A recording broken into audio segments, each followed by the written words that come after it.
Need to talk about the brand awareness ladder. So, what is the brand awareness ladder? Okay, this is not a new idea. This has been out there. You can look it up. This is not my IP. I've changed some of the wording around, but the meaning is the same. There's 5 rungs to the brand awareness ladder. Number 1, you have no brand awareness whatsoever. You're starting at the bottom, 0. You may have some brand recognition, but you have to aid people. You're constantly reminding people of who your company is and why they should buy you.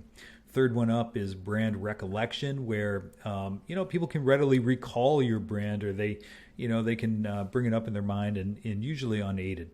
And then the fourth one up, harder to get to yet, is the leading brand. So you're the leader in you're a leading brand in the category. People are seeking out your product or service. And then the holy grail. The holy grail is the brand dominant. You are the one that totally leads the category and everybody else follows. Now, what everybody should aspire to is to get into these top 2 rungs, but it's really, really difficult to do.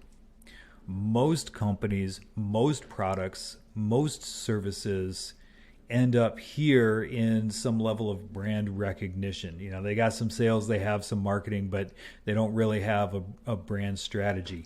A lot of businesses and companies end up in this brand recollection rung where they probably spent some time on their brand. They've got some consistency in their messaging.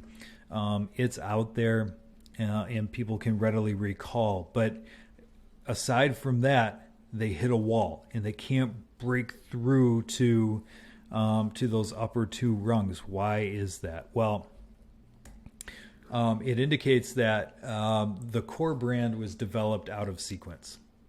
Maybe you went in and you developed a logo out of necessity, and then you started building, those identity materials, and then you had to go back and start figuring out what your messaging was, and so on and so forth. But the point I'm trying to make here is great brands are built on a solid foundation that follows a very specific sequence, and here it is right here. It's 9 steps. It's 3 phases, 9 steps, and you can sort of, follow my cursor and snake through it like this. But if you start here at the beginning, it will give you everything that you need and a rock solid foundation to get up into those upper 2 rungs of brand awareness. Now, look, it's the foundation. If you go through all those steps, that you're not guaranteed to get here. There's still a lot of time, effort, and work that goes into it. However, if you fail to build that foundation, you will never get here. I want to talk to you about your brand. If you feel like your brand, your product, your service, like all of that stuff was not built on the foundation or is built out of sequence, give me a call. I want to talk to you. I'll ask you a bunch of questions. We'll spend 45 minutes together. How cool is that? But give me a call. The link is in the post, and I hope to talk to you soon.